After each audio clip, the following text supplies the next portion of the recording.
kasih Mbak Shinto. Assalamualaikum warahmatullahi wabarakatuh. Selamat pagi Ibu, Bapak sekalian. Saya berterima kasih dan merasa sangat diuntungkan boleh sedikit curang pagi ini.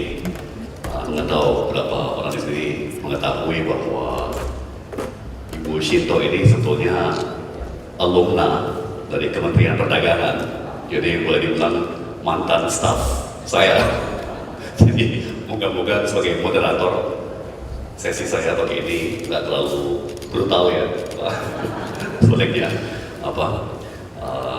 ya saya kira sekarang di era Jokowi JK udah nggak zamannya berpidato bertele-tele ya.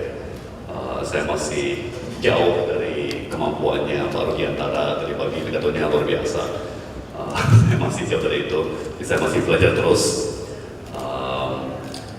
Mungkin pagi ini yang saya sampaikan ya mungkin sedikit melanjutkan yang sudah disampaikan Pak Presiden dan Pak Menkominfo juga Pak Daniel tadi pagi. Pertama, memang pemerintah sangat-sangat serius, sangat-sangat komit terhadap sektor digital dan e-commerce. Dan saya rasa kita ini seperti Pak Rudiantara dan saya sangat diuntungkan karena Pak Presiden itu benar-benar paham, benar-benar menjiwai. Ya, saya mungkin bisa sharing sedikit pengalaman pribadi. Kan 2 bulan lalu ya, Februari, saya dampingin Pak Presiden ke Sunnylands, California untuk USA ASEAN Summit. Jadi Presiden Obama ketemu dengan 10 kepala negara ASEAN.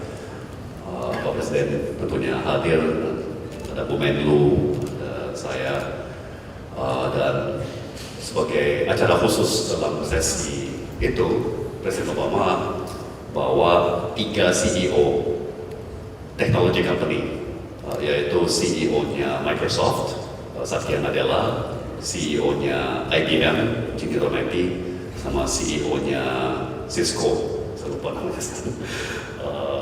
Tapi masing-masing daripada 3 CEO ini memberikan sedikit paparan kepada 10 negara ASEAN mengenai cloud computing, mengenai aplikasi digital, mengenai artificial intelligence, seperti program di IBM yang namanya Watson dan sebagainya. Dan ada tanya jawab, Pak Presiden menanyakan apa kebijakan yang paling baik untuk penataan data center. Ya, kemudian tentunya IBM, Microsoft masing-masing menjawab, ya Pak Presiden, sekarang infrastruktur internet ini udah global, ya data center harus boleh di mana aja, dan data itu harus bisa mengalir dan bebas dan sebagainya. Nah, setelah sesi selesai, kita masing-masing keluar, masing-masing kepala negara dan delegasinya bergiliran keluar. Setelah lagi berdiri di luar ngobrol-ngobrol. Pertama ngobrol-ngobrol, Pak Presiden langsung bilang, gila nih, kita digiles ya. Nah, saya pribadi merasa berkarir udah punya beberapa bos, ya, dan banyak bos saya ya di acara kayak gitu ya masuk telinga kiri, keluar telinga kanan. Ya mungkin sedikit tertarik, tapi yang saya cukup terpesona waktu itu benar-benar kena gitu, benar-benar mengilhami, mengerti, ya, dan menjiwai sampai mampus aja loh gitu. Jadi itu satu pengalaman. Kedua, memang yang saya sangat gembira, ya hemat saya di kabinet kerja pun juga hubungan dan koordinasi dan kerjasama antar kementerian semakin cair. Ya.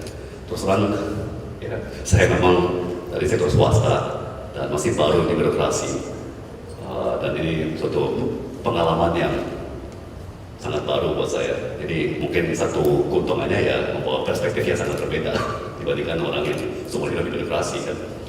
Tapi saya kaget juga betapa tersilonya pemerintah kita. Ya, jadi antar kementerian, antar lembaga itu benar-benar dari dulu tuh nggak banyak koordinasi. Jangankan antar kementerian, saya mulai belusukan, mulai ketemu muka dengan eselon 1, 2, 3, 4, ya, maksudnya per unit. Di dalam kementerian saya sendiri aja, antar direktorat jenderal aja nggak cair. Ya.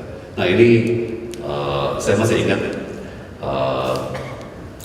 waktu Pak Presiden baru dilantik dan ada sidang kabinet yang pertama, ya kan, tentunya saya masih belum menteri, tapi saya langsung baca Kompas.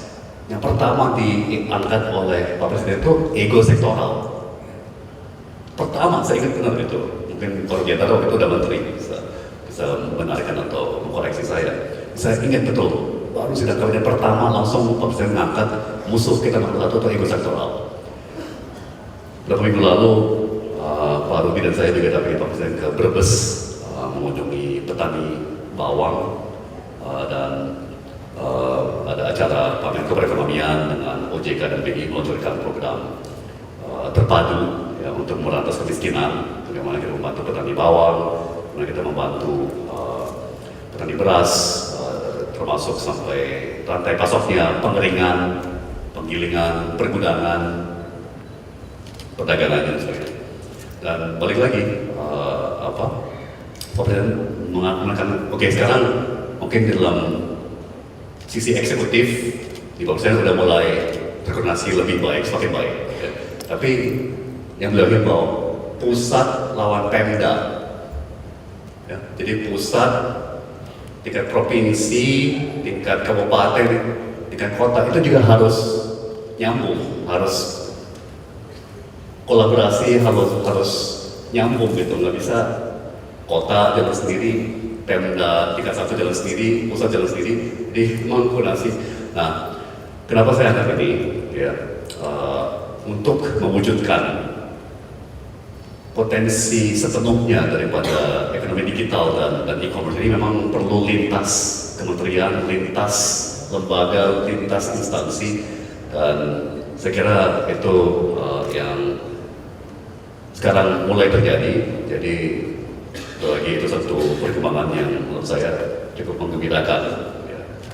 Dan memang bukan hanya sektor digital dan e-commerce ya, tapi seluruh transformasi perekonomian kita supaya benar-benar bisa masuk ke abad ke-21. Ya, itu membutuhkan koordinasi, harmonisasi, sinkronisasi, ya kan, kiri kanan, atas bawah, depan belakang, artinya antar kementerian, antar lembaga pemerintah, ya kan, di pusat ke daerah, dan sebagainya. Nah, mungkin terakhir dan setelah itu saya lebih nyaman berdialog dan kalau ada tanya jawab. Saya kira seperti tadi Pak Cito sudah teraikan dan mungkin beberapa kawan-kawan sini tahu saya hampir seluruh karir saya itu di finance, bidang keuangan, dan 10 tahun terakhir di bidang investasi.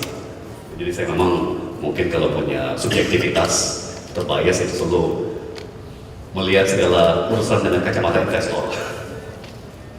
Nah, tentunya yang menjadi bahan bakar, yang menjadi fuel daripada startups dan e-commerce revolusi ini adalah modal, ventura, ya kan, dan angel investor dan sebagainya. Ya. Dan saya ini udah jadi bahan candaannya Pak Presiden di kabinet ya Pak Rudi. Saya selalu yang pesimis, saya selalu yang negatif, saya selalu yang paranoia, ya, yang selalu mengangkat risiko-risiko. Jadi memang ada wacana saya membawa perspektif risk management. Ya, saya hanya mau menghimbau saja, meneruskan arahan Pak Presiden dari pagi. ya, mengenai kalkulasi dan hitungan. Ya, jadi memang kita ini, apalagi saat kita lagi muda, itu berani dulu, hitungannya belakangan. Semangat dulu, which is good. Revolusi tidak mungkin terjadi tanpa do it first, ask question later, ya kan? Timpa dulu, ya udah urusan apa belakangan. Tapi begini, saya kira banyak dari kita sudah menyadari bahwa di Amerika pun boom di teknologi sektor udah mulai sedikit kendor, ya. Jadi valuation dan fundraising untuk perusahaan-perusahaan di Silicon Valley aja udah mulai lebih sulit. Ya. Jadi saya hanya mau mengingatkan dalam business planning, ya, dalam perencanaan saudara-saudara sekalian, ya, terutama yang mengepalai atau menjalankan e-commerce company, tolong dibikin skenario yang pesimis juga.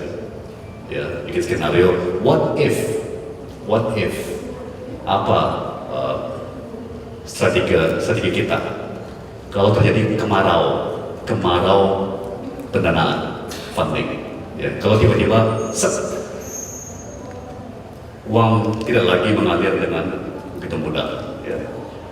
Dan justru begini, kan perkembangan industri baru, apalagi yang di motorik teknologi, yang seperti Pak Presiden, Pak Rudi tadi pagi bilang, perkembangannya begitu cepat, ya. Itu siklusnya juga akan sangat cepat, berarti 1000 startup, kemudian pasti siklus itu ada downturn, ya kan?